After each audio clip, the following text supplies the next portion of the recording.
I wanted to spend a few minutes talking about the recent rewrite of Bun from Zig into Rust.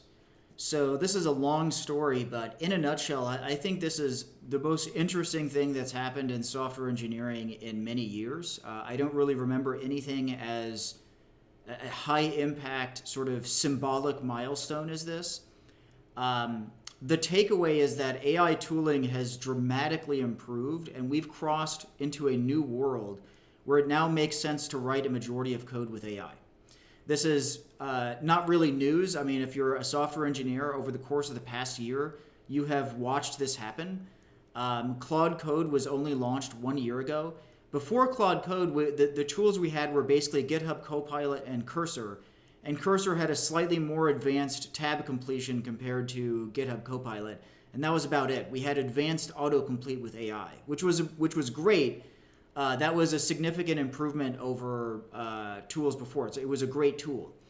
But the AI agent tools that now exist, which started with Claude Code and also include a plethora of other tools, are much more useful. I, like many developers, now use these tools to write a majority of my code, if not 100%. I hardly see a reason to write code by hand at all anymore. I'm not even really sure when was the last time I wrote code by hand, unless it was to just guide an AI agent. I write a majority of my code using either Claude Code or OpenAI Codex or one of the other coding tools like OpenCode and these sort of things. In any case, so Bun is an open source runtime for JavaScript that is basically a direct competitor for Node.js, was acquired by Anthropic recently. Anthropic, of course, is the creator of Claude Code. And the guy that created Bun, Jared Sumner, created a rewrite of Bun from Zig into Rust. Now, this is a big deal for many reasons. Zig is smaller than Rust. It's kind of a cool language, but Zig does not have the memory safety features of Rust. And furthermore, the Zig project recently banned LLM contributions. In fact, while we're sitting here, I'm going to see if I can go find this. So it's Zig bans LLM. I don't know if we'll be able to find it or not. I didn't think to pull this up beforehand. Somewhere in here, I don't think I immediately see it. There is, so the Zig project banned LLM contribution. Zig bans LLM. Let's see if I can find it with Google. They're firm anti-AI. Okay, you can, yeah, this is, Zig has one of the most stringent anti-LLM policies of any major open source project. Okay, that's enough to create context here. Bun, the largest Zig project, acquired by an AI company, makes improvements to makes improvements to Zig, but they can't get them in because the Zig project has blanket banned all LLM contributions. Now, that's their call if that's what they want to do, but this is interesting because this creates an enormous tension here with software developers. I would never go back to not using an LLM. So if somebody wants to blanket ban all LLM contributions, that just means I'm not allowed to contribute to that project because I'm not going to waste my time not using an LLM just because they have some bizarre requirement that I passionately disagree with. I would just fork the project. I mean, I wouldn't, if I wanted to use Zig for something and wanted to make contributions, I would simply fork it and wouldn't bother even talking with those people if that's their attitude. So you can imagine if Bun was acquired by an AI company, they're obviously pro-AI, they're obviously using LLMs, and they're told, you're not allowed to contribute to Zig. They're just moving on. They're like, well, we have reasons to use Rust, let's see what happens.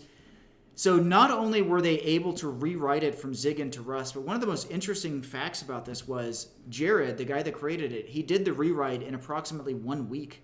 And this was just like 2 weeks ago.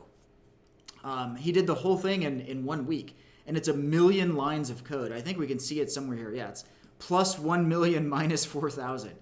So 1 million lines of code rewritten in 1 week. This did not used to be possible.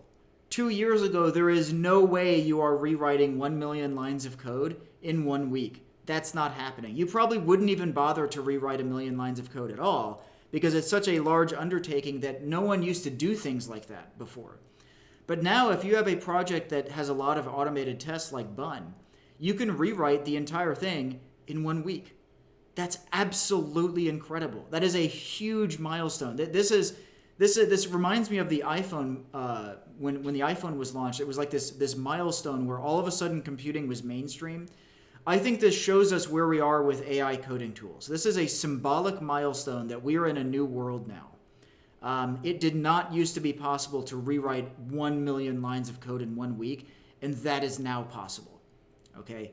So anyway, I just wanted to take note of this interesting historical fact. I use AI. It's very popular. I think there's no going back. It's obviously the case that a majority of code is currently being written with AI tools.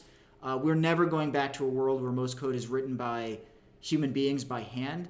Hand coding is obviously now a niche activity. The vast majority of code will be written by AI agents moving forward, obviously.